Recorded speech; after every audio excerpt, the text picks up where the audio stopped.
Boogers. Hello, class.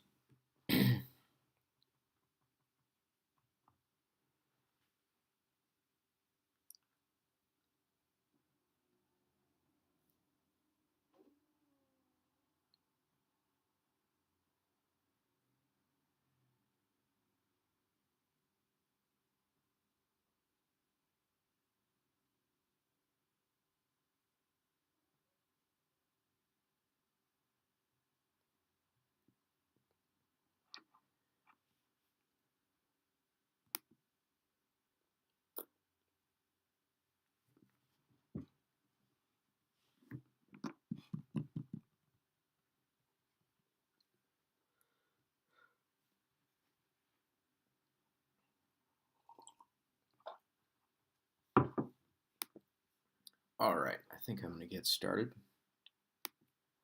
Hello, everyone. Happy Friday before spring break.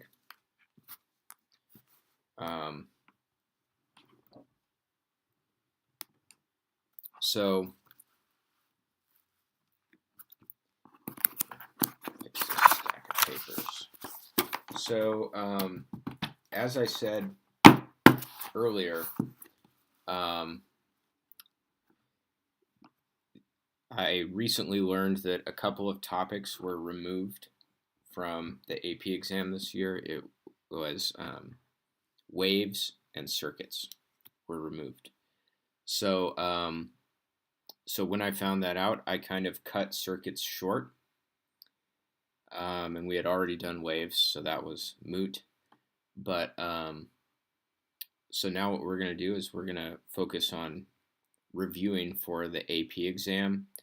And also we're going to look at it through more of an experimental physics perspective. Because the AP Physics 1 exam has a lot of questions where it might ask you to design an experiment, for example. So how do you design an experiment? What do you want to do? So we're going to talk about that, and that's going to go together well with what we do in class once we return to the return to school. Okay. Which I hope you do return to school and don't stay virtual, because I think the experience could be rewarding if we if we are able to do experiments. It'll be fun. Okay, so this is AP Physics 1, and this is the second. This is period 4. Okay, and so today what we're going to do is we're going to kind of look at kinematics experiments. Okay.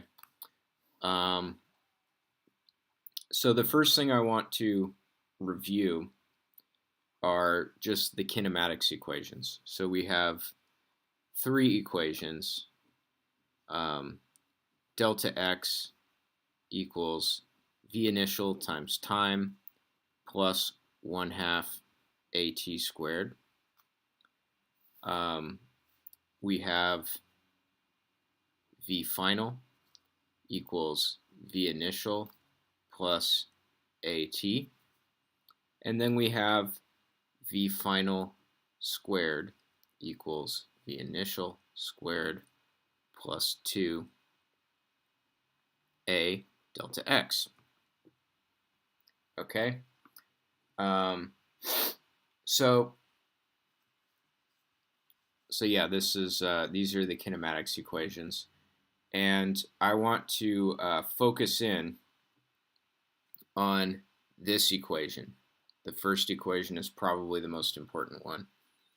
And so what if you have an object that has a constant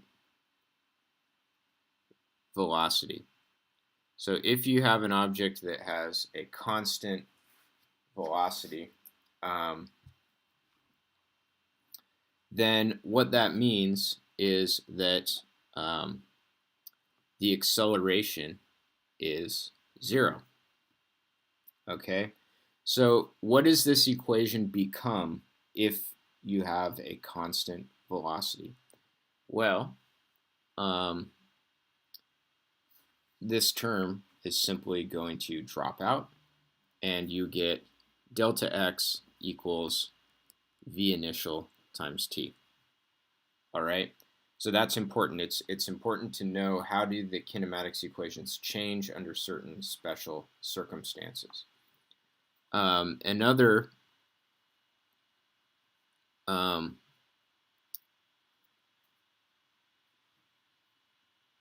example is, what if you have not an object that has a constant velocity? What if you have an object that's accelerating, but it starts at rest?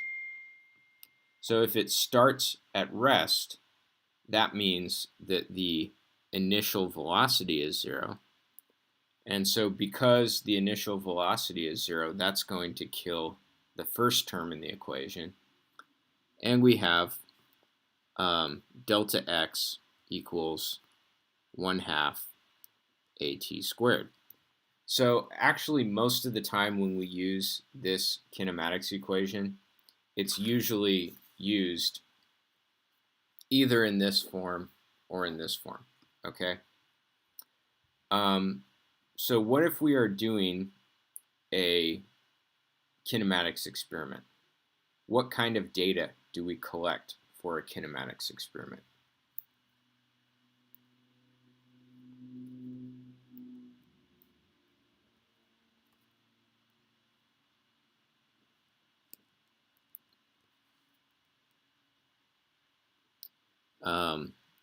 What kind of data is collected for kinematics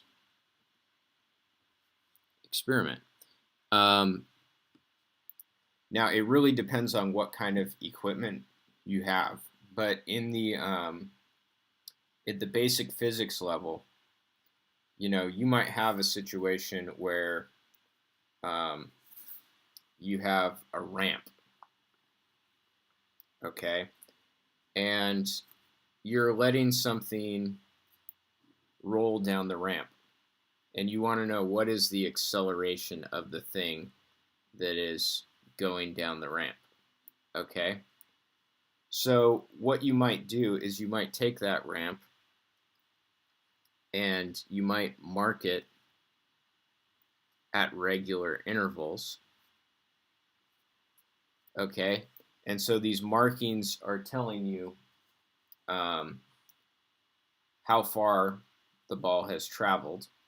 And then, so basically you have a meter stick or some method of measuring distance. And then you have a timer. And what you would do is you would note the time at which each marking was crossed, okay? So usually what you have is you would, from doing that experiment, you would have a list of displacement, okay, and time. So you would have how far does it go, and how far had it traveled, and what was the time at which it had traveled that far. So you have a data table, maybe this is 1 meter, 2 meter, 3 meter, 4 meter, and this is, 1 second and 1.4 seconds, and, and you have a time for each of these, okay? So if you wanted to know what is the acceleration, you could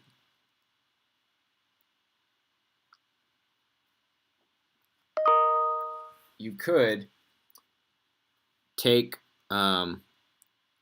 a single point. Okay, you could take a single data point and you could say, well, this thing is starting at rest and it's accelerating. So you would say, all right, it's starting at rest and it's accelerating, so I'm going to use this form of the kinematics equation. Delta x equals 1/2 at squared. And I could say when the time is 1, the displacement is 1. So I'd say 1 equals 1/2 times a times 1 squared, and that says that the acceleration is 2 meters per second squared. All right, you could do that, and you could even do that with another point. Okay, so maybe you could say I'm going to use this point as well, and I would have the displacement is 2 equals 1.4 squared times 1/2 times a.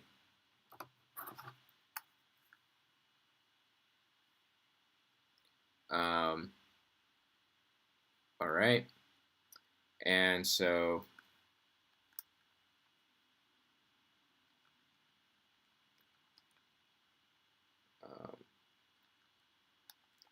that says that the acceleration is 2.04, okay, meters per second squared. And then you could average those two. But see, this is not the method that we want to use, okay? Do not use this method because this method only uses one data point at a time, okay?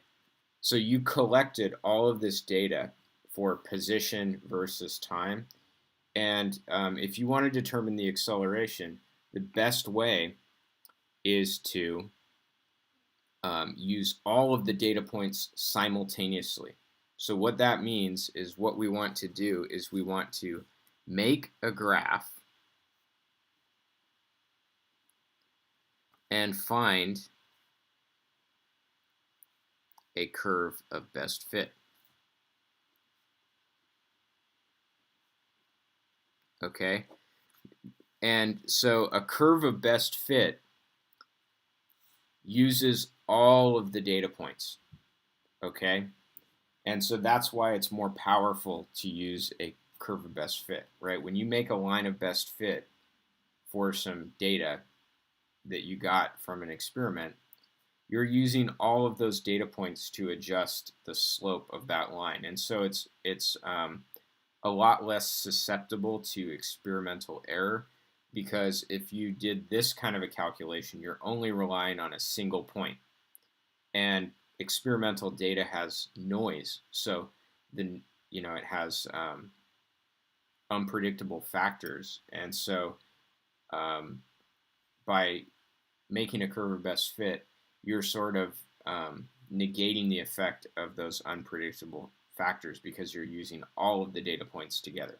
Okay, so that's important. All right. So maybe you graph it, and so you graph displacement versus time. All right. And if you look at this, we have displacement is on the vertical axis, and we have time is on the horizontal axis. Okay. So it's kind of like an equation where you have y equals a number times x squared. All right, because time is on the horizontal axis, displacement is on the vertical axis. And so this is going to look like a parabola. Okay. And so that's perfectly fine. But we don't really know how to draw parabolic curves of best fit. Okay. So we can't draw parabolic curves of best fit.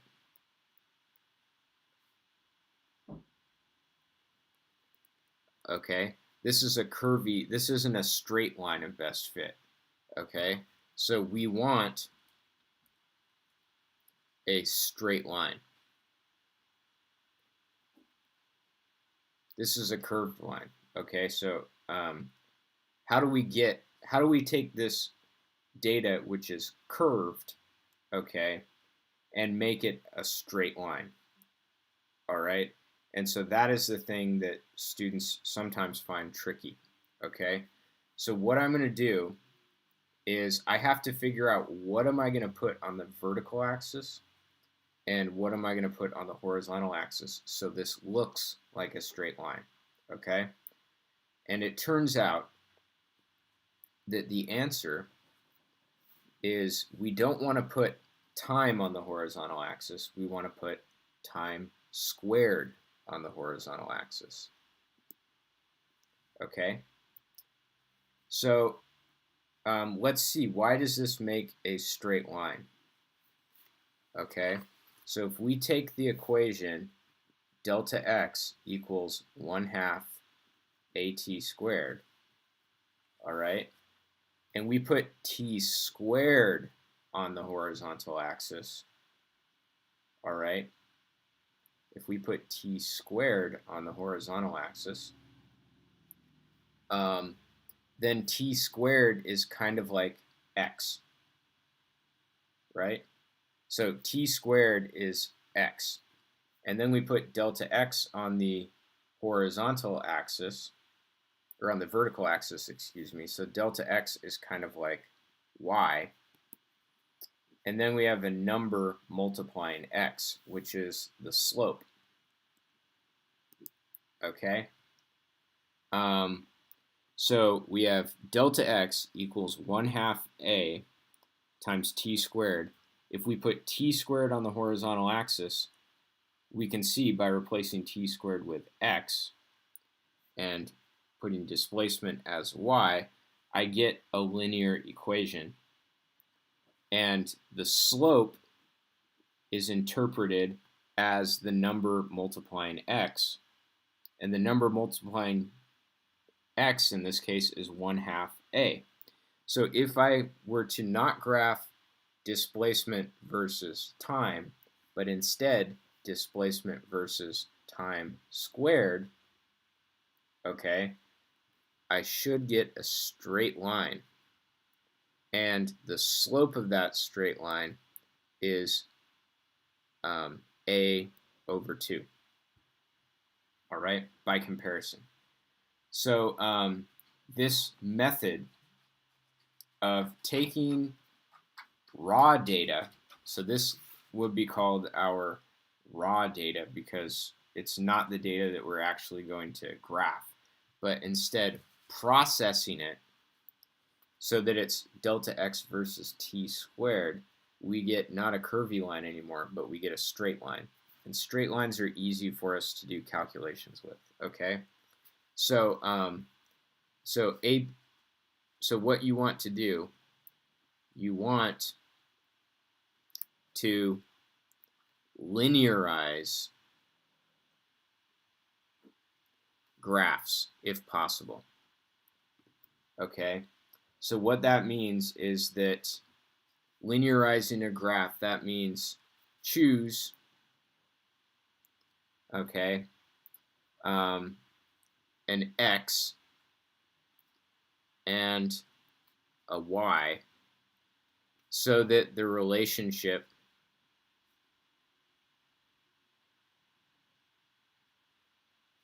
is of the form y equals mx. Okay, so that's called linearizing a graph. So, and so this is the technique that College Board wants you to use when you have graphs. So you should try to change the variables on the axes so that you get a straight line like this.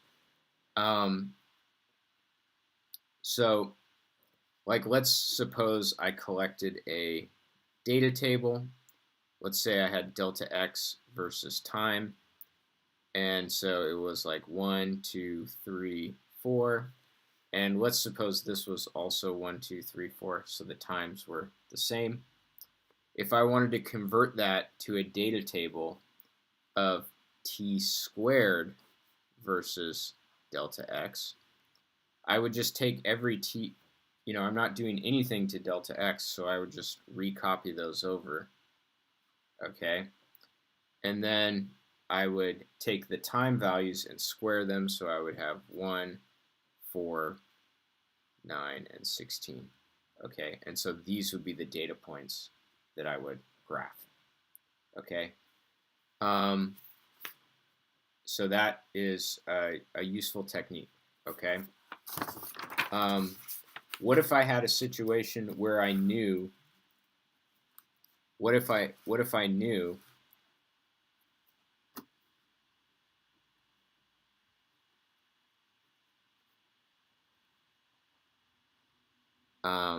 that the acceleration is 0?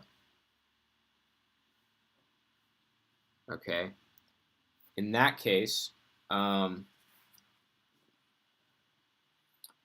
in that case, you know that the relationship between the variables is going to be delta x equals v naught times time. Okay.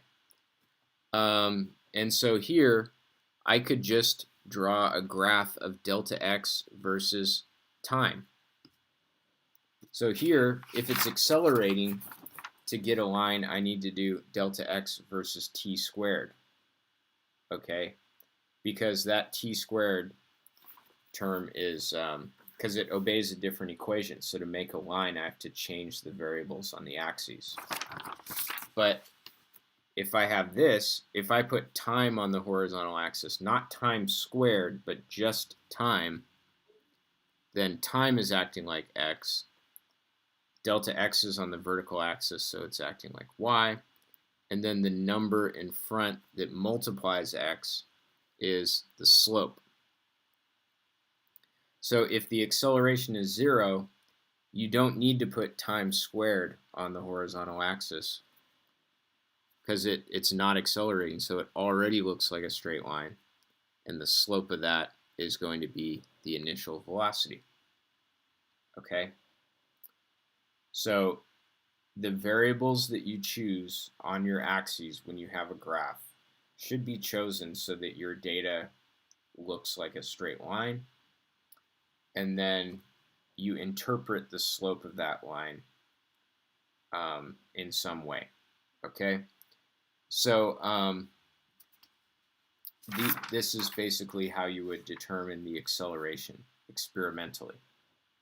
Okay, and we're actually going to do an experiment just like this once we return to the classroom. Okay.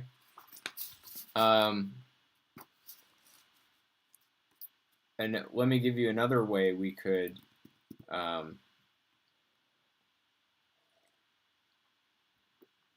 another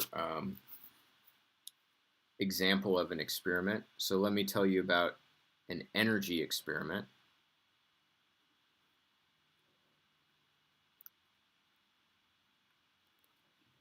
Okay. So if we wanted to do a simple energy experiment, if we were in class and we wanted to maybe try to test out conservation of energy, this is what I would have you do. I would get a ramp, okay, and I would get a ball, and we would start the ball at a certain height, okay, and we would let the ball roll down the ramp, and then when it gets to the bottom, so it's going to accelerate down the ramp, but once it's on a flat surface, the velocity of the ball is going to be constant, okay? And so what we would do is we would, I don't know, maybe mark out a distance L here, and we would use that to determine the speed when it is at the bottom, okay? And then we would start the ball from a different height, so maybe we start it from here, and we would let the ball roll down, and we would measure its speed at the bottom. And then we would try a different height, let the ball roll down and measure its speed at the bottom, etc. Okay? So what we would do is we would collect a data table of starting height of the ball versus speed at the bottom. Okay? And so the question is, how are these variables related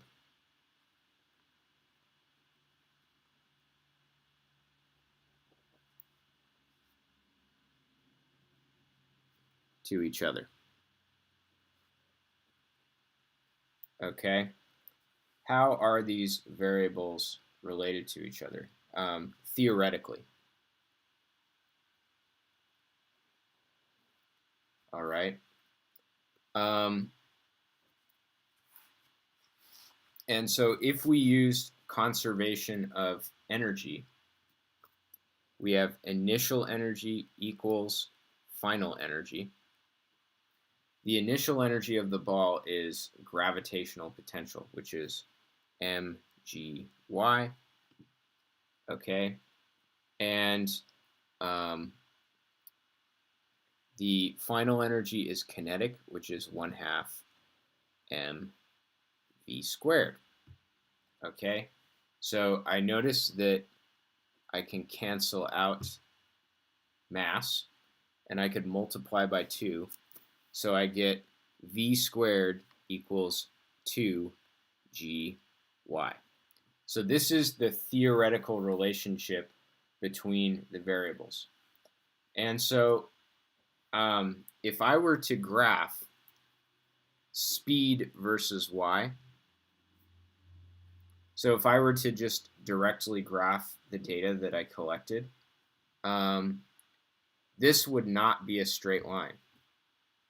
Not a straight line. Okay, why? Because of the presence of v squared right here. Okay, so that means that so it's not a simple linear relationship where both variables are to the first power. Okay, we have this square, which means that the graph is going to be bendy. All right, so what we have to do is we have to linearize the graph. We have to turn it into a line. And so the way to do that would be to not plot v on the vertical axis, but to plot v squared on the vertical axis. Okay, so if I put v squared on the vertical axis and y on the horizontal axis, then now v squared is acting like my y value. Okay, I'll call it y squiggle, and y is acting like my horizontal variable, which is x, and then the number multiplying x is the slope. Okay, so we can see by comparison that the slope, so that this data is linearly related, and that the slope is 2g. All right, so what that means is that if conservation of energy is true, okay, and that's because remember, we derived this relationship theoretically. Okay, so this is like our hypothesis for how the data should be related to each other. It should be related to in a linear fashion, okay? So if conservation of energy is true, a graph of v squared versus y should be linear.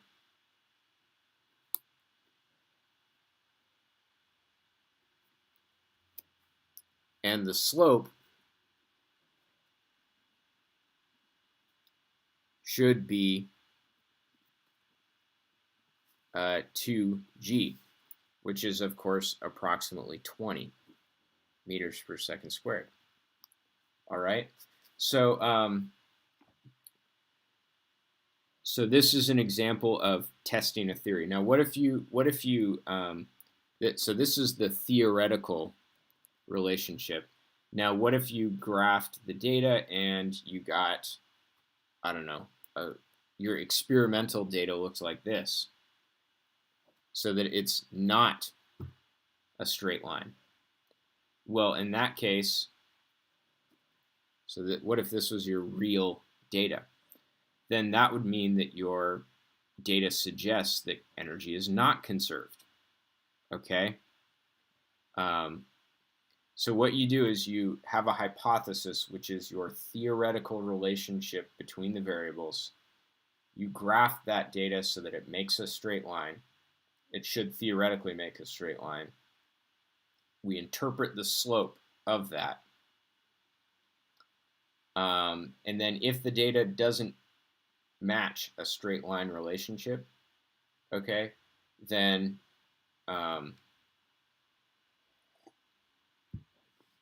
if it doesn't match a straight line relationship, then that's evidence against our hypothesis. So that is the idea. So I'm almost done here. I just wanted to review, because I'm kind of reviewing kinematics today. So I wanted to look at projectile motion just one last time.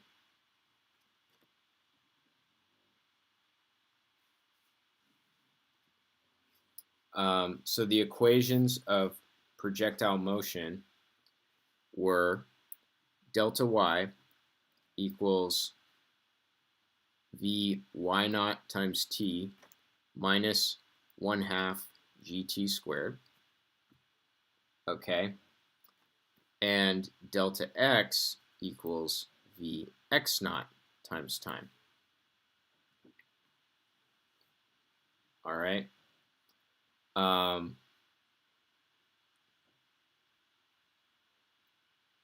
So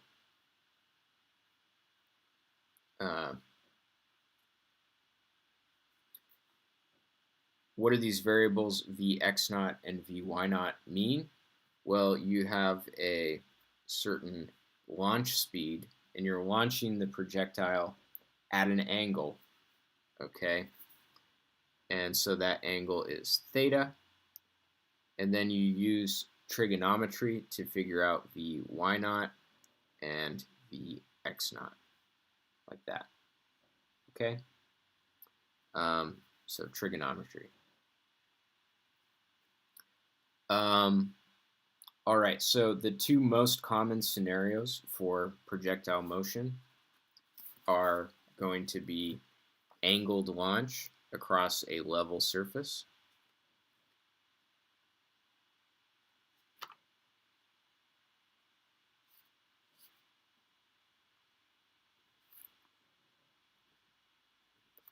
okay, and horizontal launch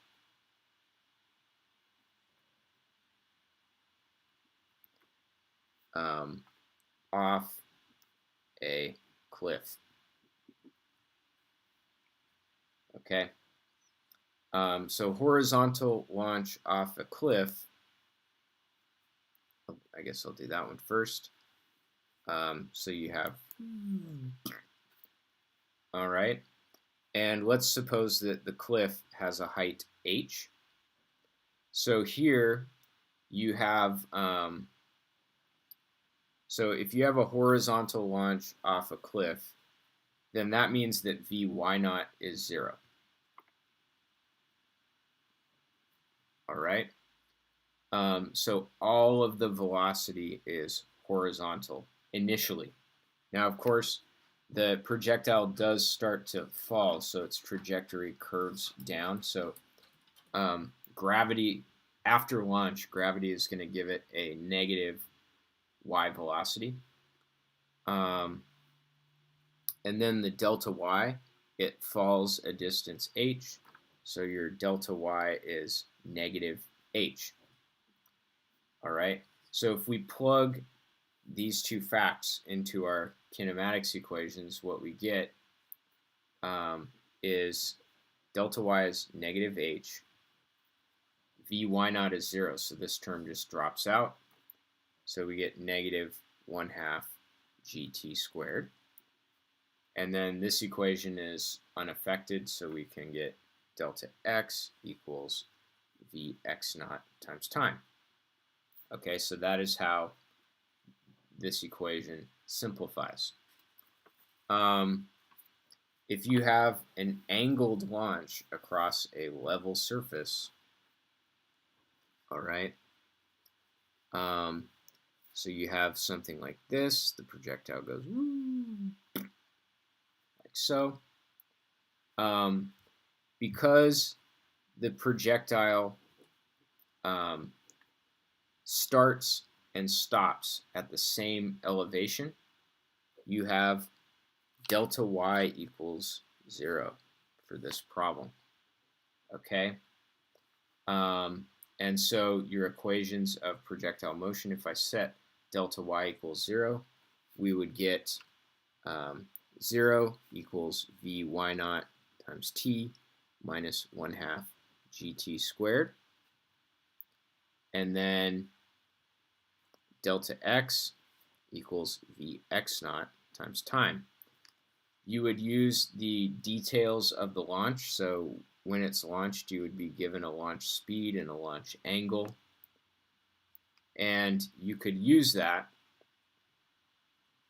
to figure out the vy naught and vx naught using trigonometry, and you could solve this problem. Okay? So what we did today is we talked about kinematics. We kind of reviewed kinematics, and we talked about how to get a line of best fit, a straight line of best fit. So that technique is called linearizing the graph. And so we're going to continue to talk about linearizing graphs as we talk about experimental physics, because it's an important technique in experimental physics. Okay, so I will see you in the Zoom room.